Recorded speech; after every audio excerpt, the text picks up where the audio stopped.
18 फरवरी 2024 लाहौर में एक wedding ceremony हो रही थी। लाउड म्यूजिक चल रहा था, हंसी मजाक हो रही थी। गेस्ट दूल्हे और उसके क्लोज फ्रेंड अमीर बालाज टीपू के साथ सेल्फीज निकाल रहे थे कि अचानक 4 राउंड फायर होते हैं। चारों अमीर बालाज की छाती में लगते हैं। उसके बॉडीगार्ड्स ने फौरन शूटर को शूट डाउन कर दिया और अमीर बालाज को जिन्ना हॉस्पिटल ले जाया गया, लेकिन वो बच नहीं पाया। बालाज अपने खानदान का अकेला इंसान नहीं था जिसके साथ ये हो रहा था। 2010 में उसके बाप के साथ भी यही हुआ था। उसके सीने में भी 6 गोलियां उतारी गई थी।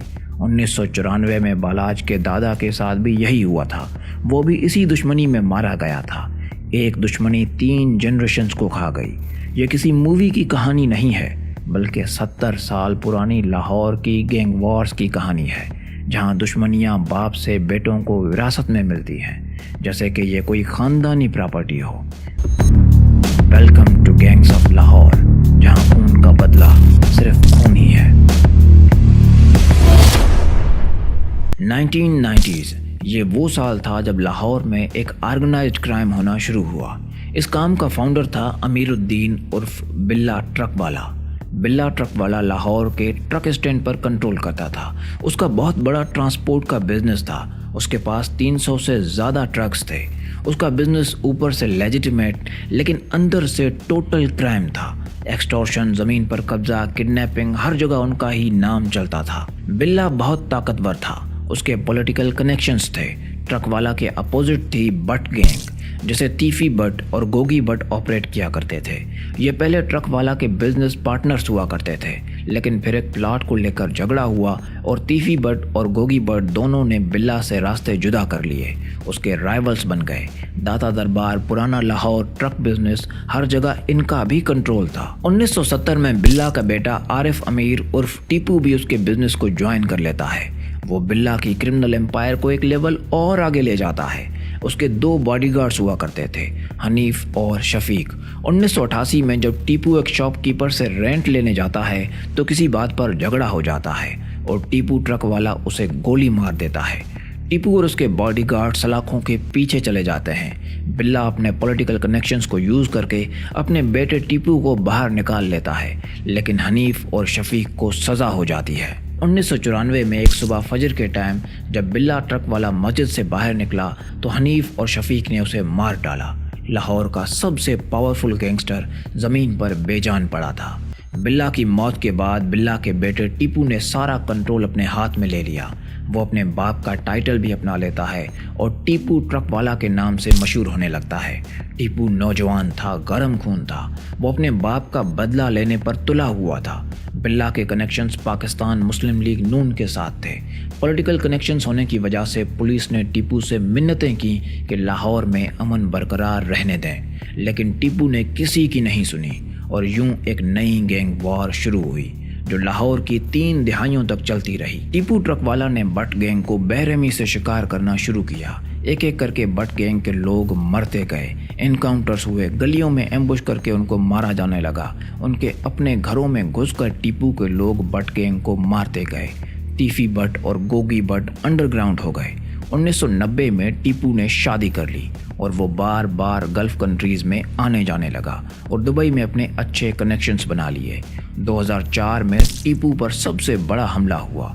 लाहौर के सिविल कोर्ट के बाहर 5 लोगों ने टीपू पर फायरिंग स्टार्ट कर दी। टीपू शदीद जख्मी हो गया, लेकिन बच गया। इस हमले के पीछे भी तीफी बट और गोगी बट ही थे। इस हमले के बाद टीपू ने अपनी पूरी फैमिली को दुबई शिफ्ट कर दिया।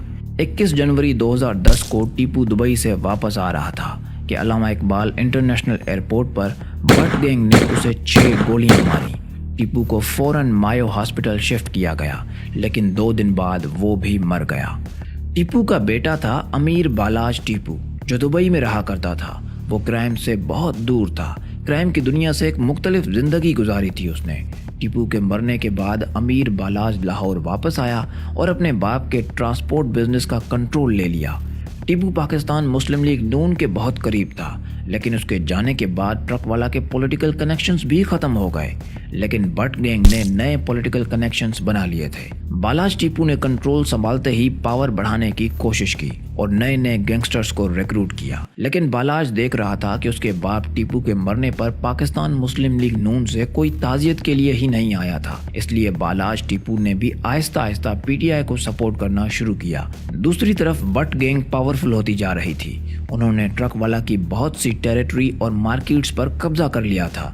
2018 में जब पीटीआई की गवर्नमेंट आई तो बालाज टीपू ने तीफी बट से सुलह कर ली, लेकिन बट गैंग अभी भी बालाज को खतरे के तौर पर देख रहे थे। आखिरकार 18 फरवरी 2024 को लाहौर में एक डीएसपी के बेटे की शादी की तकरीब में बालाज टीपू मेहमान की हैसियत से आया। मेहमान उसके साथ सेल्फीज निकाल रहे थे।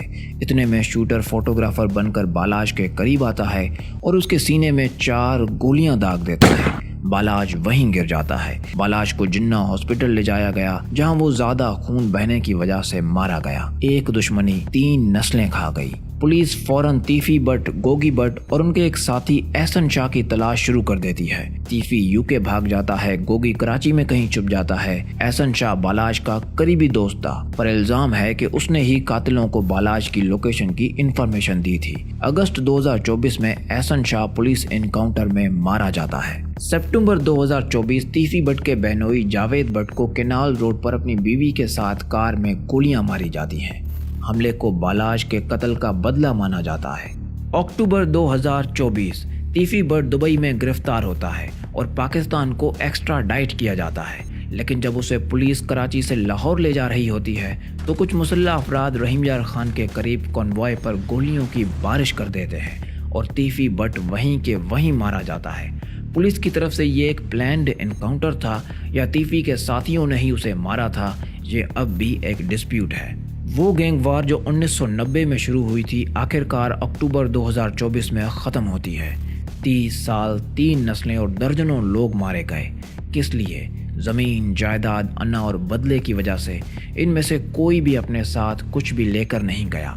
आज सिर्फ गोगी बट ही जिंदा है, वो भी केसेस में फंसा हुआ है, पुलिस से फरार है। बालाज के 2 छोटे भाई थे, दोनों क्राइम की दुनिया छोड़ चुके हैं। ट्रक वाला की गैंग खत्म हो चुकी है। ये थी गैंग्स ऑफ लाहौर।